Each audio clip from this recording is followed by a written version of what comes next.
I was thinking about the reasons why I think a three-dimensional plus time or a four-dimensional political model is an important thing. Because I think while you have a flat, stagnant model, the bulk of your people's arguments are going to be two-dimensional arguments.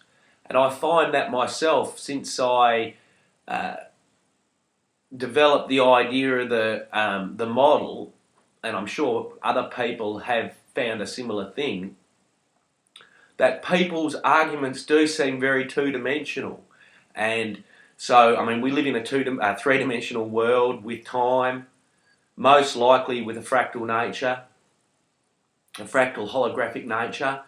Well, most likely, possibly. And so, if you continue to use your flat, stagnant model, you're really not going to understand what's happening.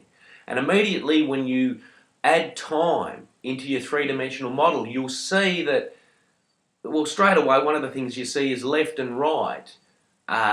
You know, every so often, every 150 years or so, they make a full orbit and they become, and as they come down to the poles, they become more polarized. So your corporations, for instance, today are much larger than what they were, say, 100 years ago. They own a much larger percent of the world. Like one corporation alone, the Rockefeller Rothschild Corporation, for instance, through interlocking directorates, they control 42% of the world's wealth. That's one family. And also, on the other hand, the world is most likely more socialised than it ever has been as well, to where you've got more social programs for the poor and for the sick, and also even for fighting wars and this type of thing. So you've got more corporatism and you've got more socialism.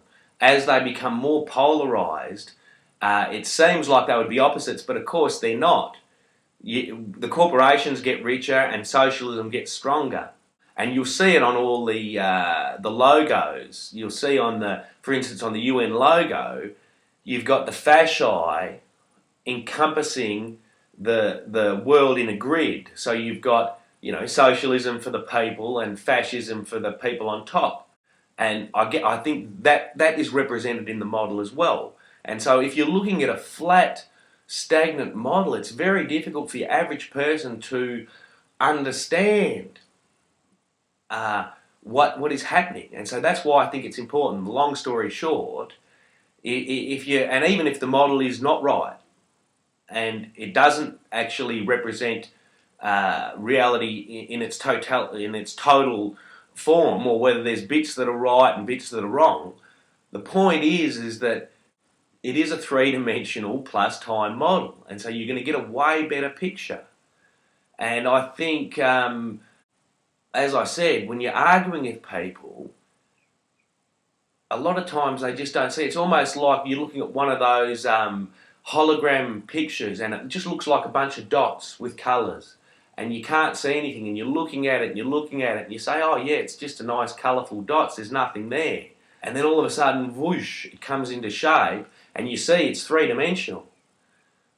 Hidden in the melee of colours, the randomness of it, there's a three-dimensional thing. And I reckon it's a lot like that. When it's in two dimensions, you can't see it.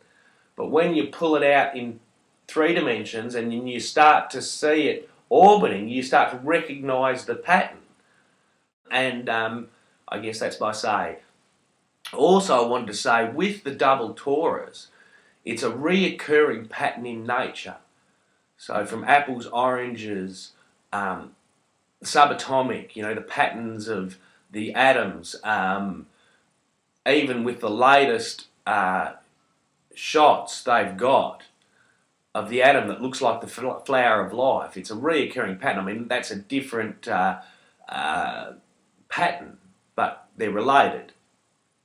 And right up to galaxies. So it is a reoccurring pattern that allows for time to exist inside the object. And I think that's why it's a good place to start.